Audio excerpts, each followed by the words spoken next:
Hi, today I'm going to try to answer some of the questions you turned in on the Google form. So the first question that I got is, what are some of your favorite effective transitions?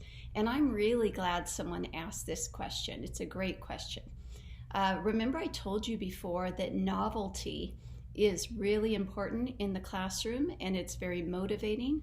So a fun way, remember fun is one of the student needs, a fun way to do transitions is to change it up and have different ways to do transitions. You can even have a student helper who maybe they've earned this privilege get to select the transition. And so I used to do things like, okay, student of the day, what transition should we use for moving over to the reading center? And the child might say slow motion, and then all the kids would pretend to move in slow motion as they made their transition. Or someone would say silent tiptoe, and then they would do these exaggerated tiptoes. Or I would say speed walk, or they'd say speed walking, and they'd try to do it really fast. Or any number of different ways that we had to transition. The slow motion one was really funny, and the kids liked it, and because they were so interested in what we were going to do, they didn't want to get left out of the fun transition, so everybody hurried up to do whatever we were doing. A teacher friend of mine in California had a different technique. He had hand signals for everything. So the kids were always focused on them. This was fourth grade.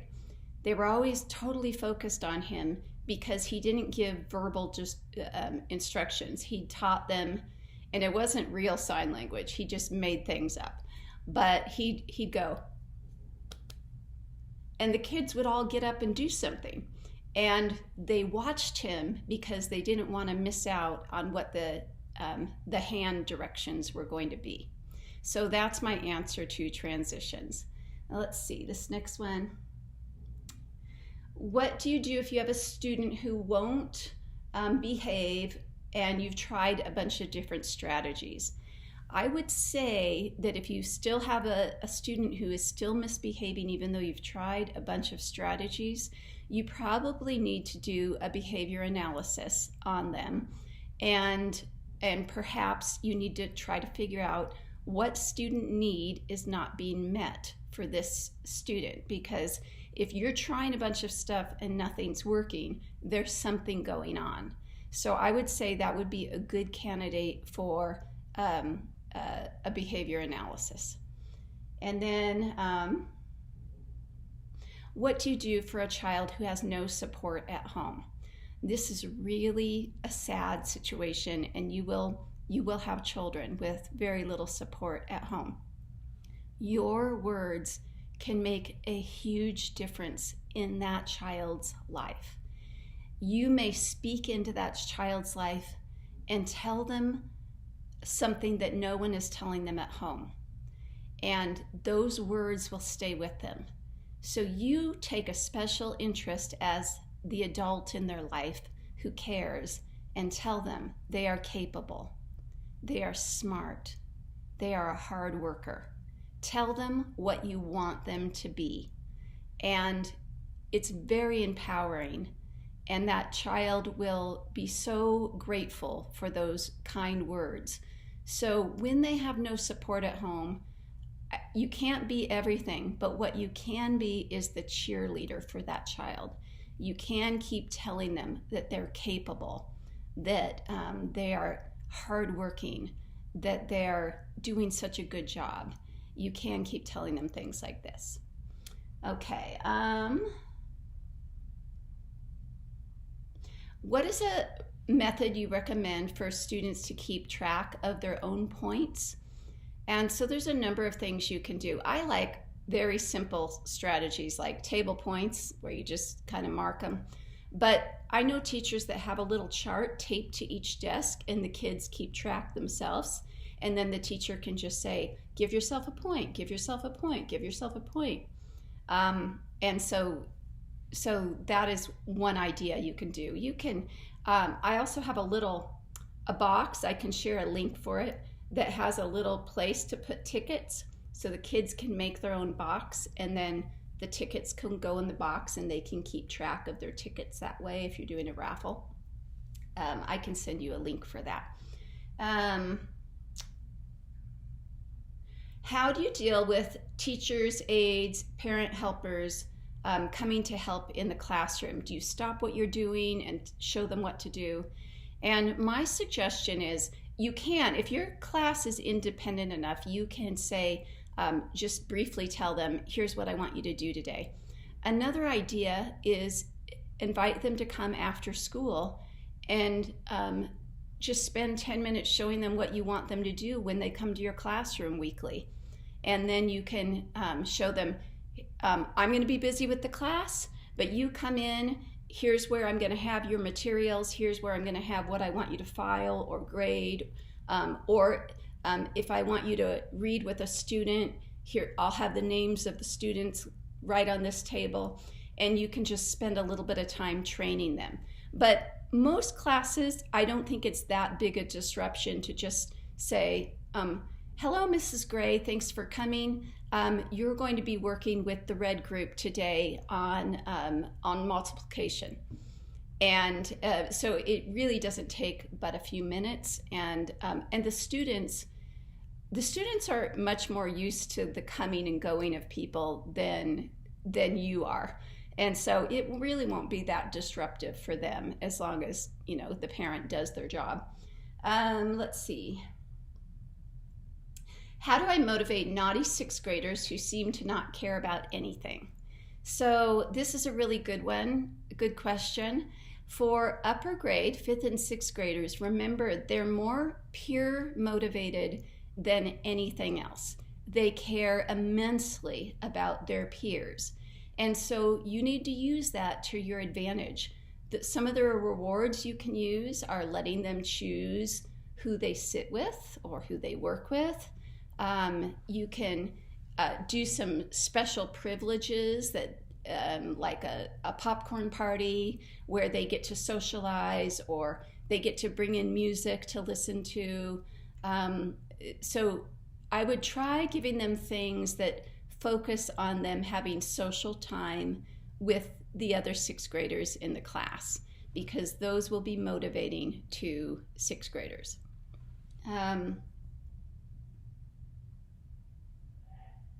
What is the easiest way to take over someone else's classroom, have your own ideas, but also keep in line with what they want? I think the best advice I can give you is have a conversation with your cooperating teacher early on and be quite honest. Say, here's what I'd like to do. Is that all right with you? And most cooperating teachers, they might not want you to change their rules, but most of them are okay with you trying a few new things. So if you say, I'd really like to start my own behavior modification program for positive, is that all right with you? And, you know, the thing is, once you leave student teaching, they still have to live with the class. So most of them don't want you to change their rules, but they're okay with you changing how you reinforce the rules. But I would just have a very clear conversation. And if they say, no, I don't want you to do that, you're a guest in their classroom, so you'll just have to make what they're doing work. But if they are willing to allow you, which the majority of the cooperating teachers will allow you to try some of your own strategies, then go ahead. But you've got to communicate with them. You've got to have a conversation. Are you all right with this? Are you okay if I try this? Is that going to be any kind of problem for you? And find out where they are on that.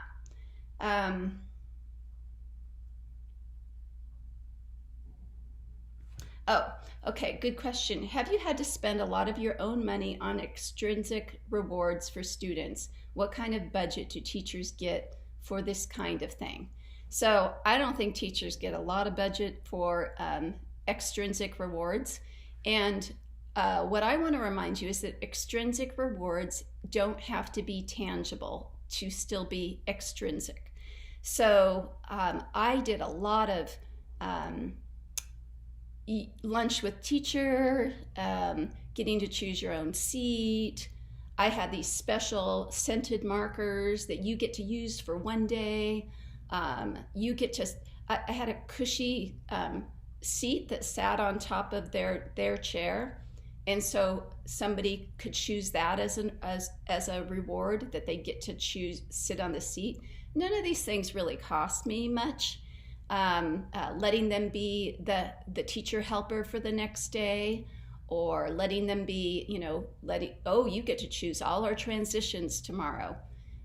There's lots of things, and you would be surprised how motivating these type of things are. My son, when he was in 4th grade, he was on some kind of a system with credits or tickets or something. He'd save up all of his every time to have lunch with teacher. And it wasn't even alone. There'd be like a group of 4 kids, and she didn't even buy them lunch.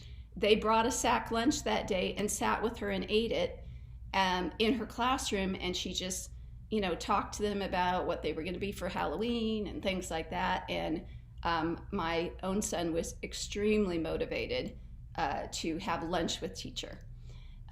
So it can be something like that. I would think that you don't need to spend a lot on rewards. You're going to be spending things on instructional materials and bullet board materials and things like that. So I would try to at least start out with some inexpensive things. Now, both my kids had the same 3rd grade teacher, and this teacher had a fabulous thing he did. He did a auction, and the kids got play money, and then once a month they had an auction. He didn't supply anything. The parents all sent in stuff they didn't want anymore. Old games, stuffed animals. Some of the stuff was ridiculous. I brought in some shoes that were very sparkly, some high heels that hurt my feet, and they went for like a lot of play money because all the little girls in 3rd grade wanted these hurt my feet shoes. And so there were, it was crazy. And as a parent, I loved it. Every month I'd send a bunch of junk that I didn't want to the auction. And I loved it until my kids started coming home with a whole new set of junk. Every end of the auction, one of them came home with a giant inflatable dinosaur one day. So I love that idea. I didn't use it myself, but both my kids were extremely motivated by that. They got money for different things, and it didn't cost the teacher anything. It could be a slightly used DVD or a slightly used game or a puzzle or whatever. They weren't always toys. They were, sunglasses and plates and just a bunch of junk that the parents didn't want anymore. And for whatever reason, the kids were really motivated by it. Let's see.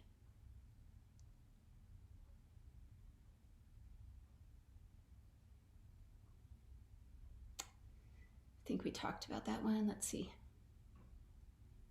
If the students tire of a motivation program, how often should you change it up? And my answer to that one is, if it's not working, it's time to change it up.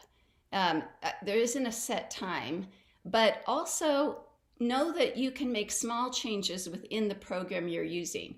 So for example, maybe I'm using table points, and then I say, you know what, today is windy, or it's a full moon. Sometimes those days make the kids really wacky for whatever reason. It's windy, or it's the day after Halloween, which is worse than the day before because now they've had a bunch of sugar. So for whatever reason, I say, boys and girls, I'm feeling crazy. It's double point Wednesday. So everything that we do, I'll give you twice as many points. It means absolutely nothing because they're just getting twice as many, but all of a sudden they'll be motivated. So you can also make changes, tiny changes within your program just for a particular day where you really need some good behavior management. Okay, how do you solve a problem of 2 or 3 students talking while you're talking or during work time? If it's a continual problem, I would separate them. They are not showing me that they can sit near each other, and I would move them away from each other. But also you would want to use your proximity and your setting expectations and those things. Somebody asked, what do we do if the teacher stare isn't working? This is a really great question. I do have an answer for it. So you continue the stare and you combine proximity. So I'm going to keep staring, don't lose the stare, and walk towards the student. They'll stop. You got to trust that the stare works. You got to believe in it.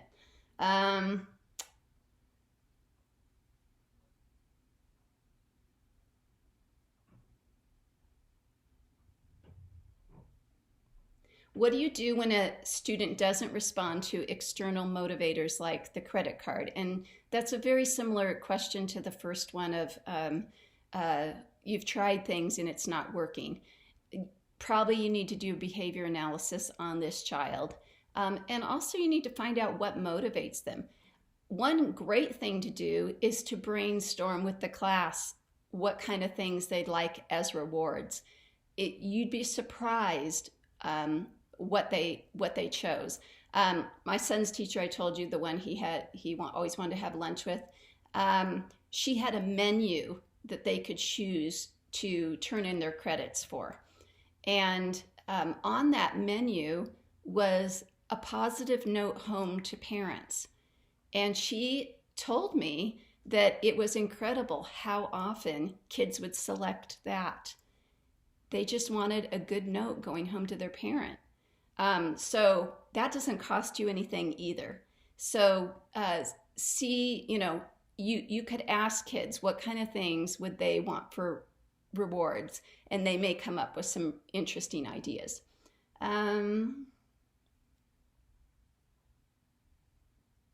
What's your personal favorite reward system, discipline? I just mostly like having a good classroom community and not having to do any real complicated reward system. But I did like to use table points and the credit card system in my classes. And sometimes I'd switch it up and do a raffle or something like that. For consequences, I didn't do a lot of punishment, but I did sometimes have students do a timeout or write a letter or write a reflection. And that brings me to another question that someone had. They said, how do you do it if a kid is driving you nuts and you don't want to lose it? What do you do? And my short answer to that is have a teacher buddy that you can send a kid to for 10 minutes. Sometimes you need a break from this kid. And everybody in the building would be willing to do that. And so you just say, Joey, go over to Mr. So-and-so's class. And they take their book and they go over to Mr. So-and-so's class. And it just gives you 10 minutes that's a break from this child that's driving you nuts, keeps you from saying something or doing something mean or snippy or snarky. And sometimes that's what the kid needs too. They need a break. And so I would be really encourage you to set up a system with some other teachers where, and I always was willing to take other kids too, because I felt like I can take anybody for 10 minutes. So I just say, sit down over there, be quiet. Sometimes the teacher sent them a reflection form to write on or a book to read or something like that. And I just had them sit there and then I'd send them back. So that's another idea. How many times should you remind a child to get back on task before they get a punishment? Again, I'm not a big believer that the punishments work all that well. So I probably would, if I have a child who's having trouble staying on task, what I might try to do is break down the assignment for them. So I might be circling the classroom and I say to the student, I want you to do one more problem before I get back around. And then when you come back, you say, great, you did a good job on this, or you help them with it, and then say, now I want you to do one more. And so you can chunk it into more manageable tasks. There's other ways. You can set a timer on their desk. There's lots of ways to keep kids on task, but they have to have some kind of self-regulation and self-motivation. And so I would probably give them a lot of reminders. I might even ask them what they need to stay on task.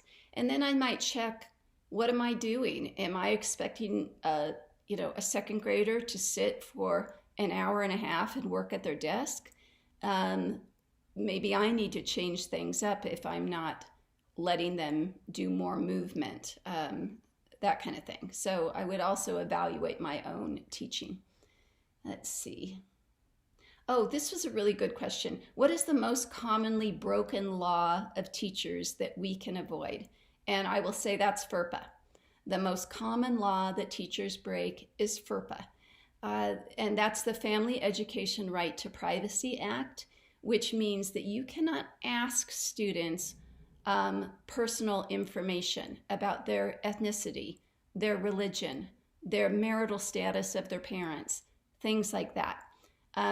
You cannot ask them. It's not just that you can't ask them, you also can't disclose anything you know. And the biggest problem is that teachers sometimes are so hungry to talk to other adults because they're with kids all day that they might blurt out something to, say, a mom helper or a dad helper that they really shouldn't be saying. I shouldn't be telling a mom helper in my class that kid's parents are getting a divorce, or that they don't go to church, or anything like that. And so you really have to be careful. And I found it here in Utah, I had to go to a principal twice for my child being asked by a teacher questions that they should not be asking them. What religion are you? Do your parents go to church? Things like that. They're really inappropriate. You shouldn't be asking those. And remember, that right to privacy only goes one way. Parents can ask you anything they want. You can decline to answer. You can say, oh, I'd rather not talk about that, or you can just change the subject. But it's not illegal for them to ask you how old you are, or what religion you are, or whether you've been vaccinated. It's not illegal for them to ask you, but it is illegal for you to ask them, parents, and for you to ask students these questions. And it's also illegal for you to disclose this information to other people. And I see it happen all the time as a supervisor. Sometimes, again, I think it's a lot because teachers are so hungry to talk to an adult. I'll walk in the room and the teacher will say, Linda, you won't believe this class I have this year. I've got 3 kids over there with ADHD, and then that kid over there, his parents are going through a messy divorce. And they're saying this right in front of the kids. And there's reasons for these right to privacy acts. One story I can tell you from my own school experience, and it wasn't me, but a teacher said something about a child's parents getting a divorce, and so the child ended up hearing about it from another kid or something before the parents had told the child. And so this is bad. That shouldn't be happening. So be very careful about FERPA. It is the most common law that is broken by far. Okay, let's see. Oh, what if you don't have time to do award students at the end of the day? And I would build into your schedule a Friday reward system or something like that, and just build it in. Or like my son's third grade teacher, he did the auction. It was once a month. So they all knew that the last day of the month, the last Friday of the month, was going to be auction day.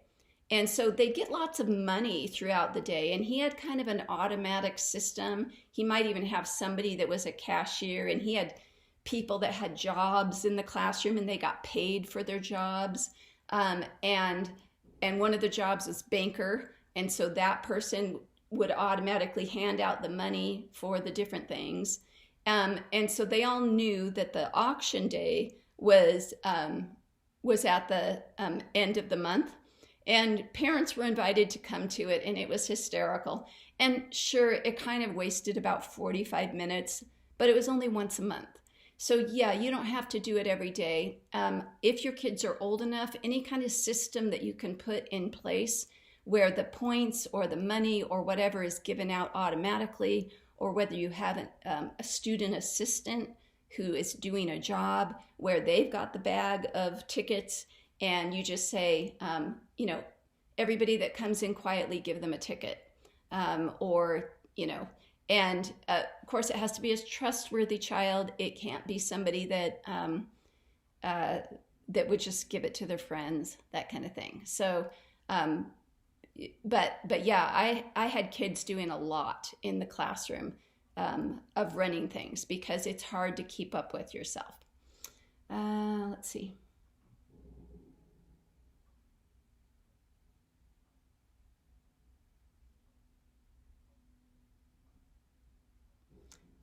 Another question about how do you keep composure if you're feeling overwhelmed. Again, I do like, if there's a particular child that's bothering you, sending them out is a good strategy. But remember, if you're feeling anxious, overwhelmed, feeling like you're losing your composure a little, it's possible that your entire class is feeling some of that anxiety. And there's a lot of movement right now to actually do some mindfulness with children. So, okay, everyone, let's just take a deep breath. Let's practice our diaphragmatic breathing. So you breathe in, put your hand on your stomach, take a deep breath in, breathe out through your nose. And yet you maybe do 10 breaths with them like that. And say, now I think we'll be more focused. So you're kind of you're calming yourself, but you're helping them learn to self-soothe and calm also, which is an important life skill. So I do like that there's a lot more programs for teaching mindfulness now than there used to be.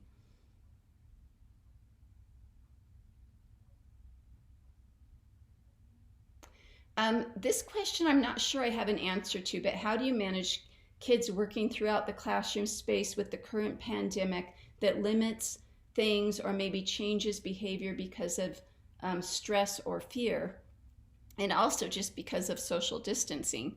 So yeah, you have to really change things up if you are teaching face-to-face.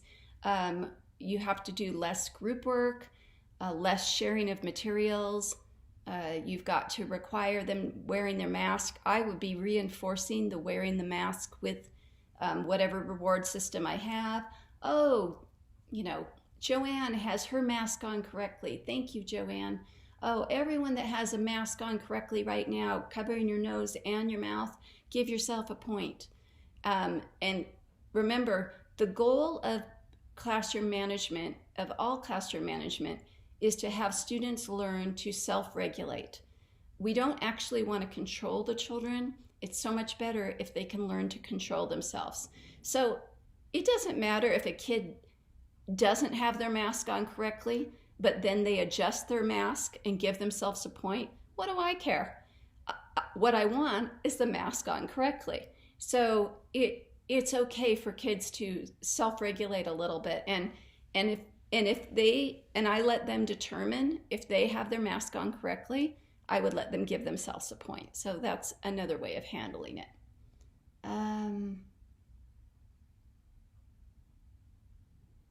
This is a good question. I think this will be the last one. It says, I don't know if this relates to management, but something I've wondered about. At UVU, we've been taught best practices for teaching all subjects in school. What do we do if we are unable to teach how we have been taught to teach? Whether it's an issue with the constraints from the district pressures, the principal won't allow it, or my team wants to do it another way. And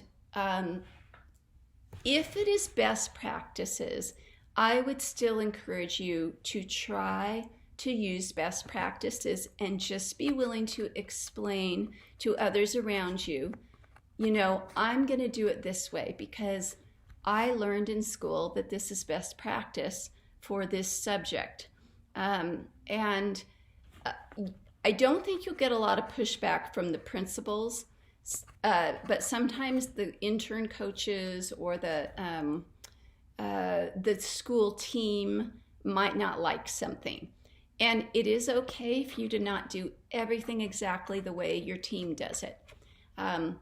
It's okay to close your door and teach with math manipulatives because you know it's good for the kids, even if the rest of your team doesn't want. And you can keep it kind of quiet. It's not like you have to make a big deal about it and argue about it. You can just say, oh yeah, I'm gonna do this, but I'm gonna do it, slightly different, which is true anyway. Even if you do exactly what they're doing, it's going to be different because you're doing it and you've got your own teacher style. So the one example I've had is students will get out and they want to do hands-on science, and they'll be told, oh, we just do science from our reading book. We read about science.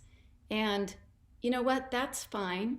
It's fine to read about science, but it doesn't take that long to do a little hands-on activity with the kids.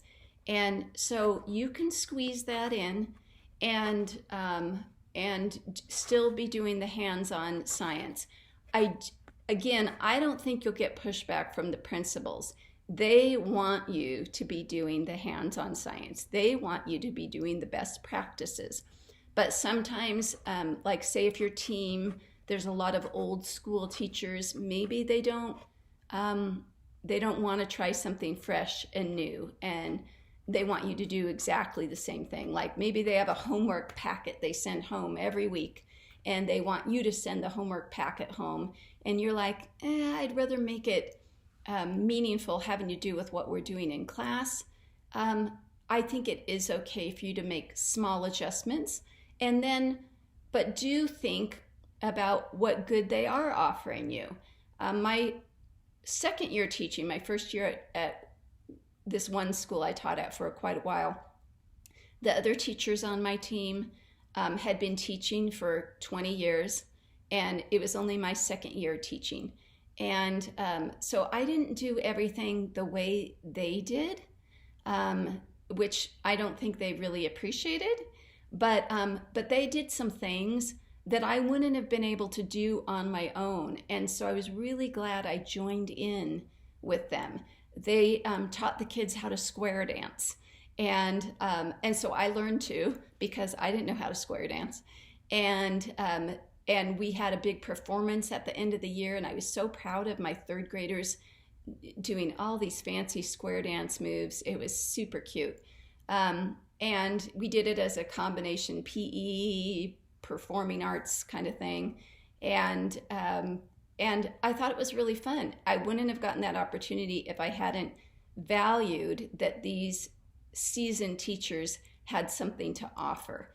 And so I got to do that because I was with them. But there were things that they did that I did not, that I did my own thing. And I just did it kind of quietly. I didn't make a big deal about it or a big argument. And eventually, they started saying, hey, that's cute what you did. Can I have a copy of that? And I would start sharing my materials with them. And so we did become cohesive as a team, but I just didn't do everything the way they did. And I think that's okay. Let's see.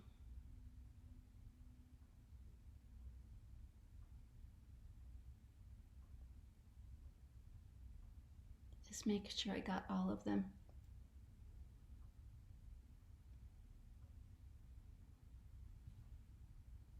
How do you ignore certain non-consequential behaviors that are just annoying?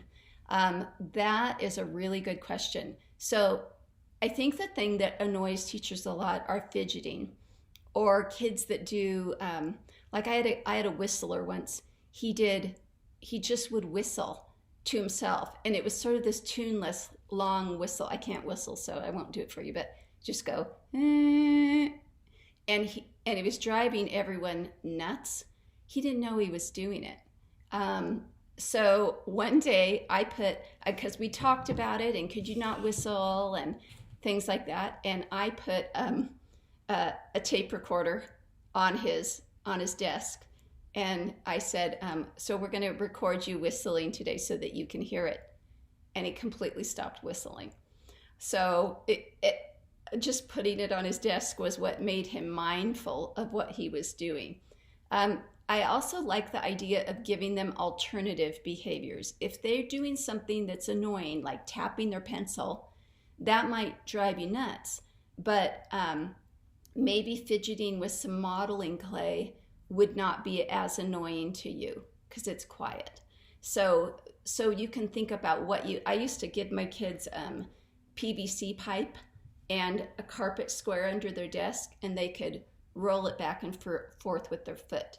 And that gave them a way to fidget. Remember, your kids with ADHD or any kind of attentional issue, their fidgeting serves a purpose. They're trying to stimulate the part of their brain that helps them focus. So they're not trying to annoy you, they're trying to focus.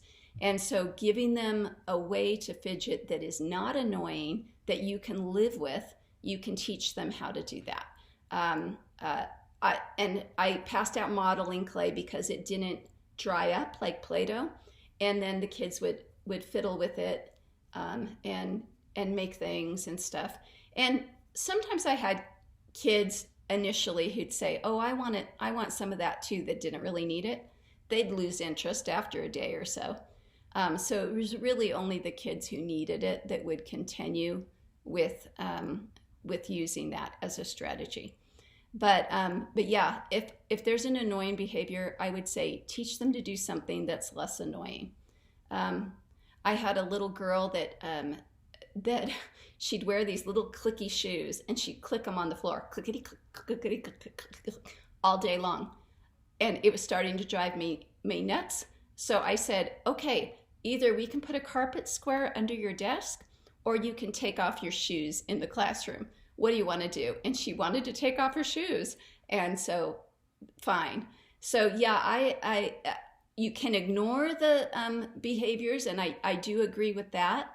But if it's a behavior that's really distracting to you personally as a teacher, then you have to have some kind of boundary with it. And you can say, how about if you do this instead? And you give them a different way to fidget, or a different strategy for focusing.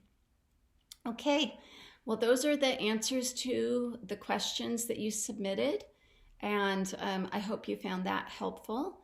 And today you're going to go over to the discussion board and make a comment about just one idea you got from this, or an idea you have to answer one of the questions that was asked today. And we'll just kind of have a discussion this week about classroom management. Maybe you can share an idea that you've learned that was helpful to you. Thank you.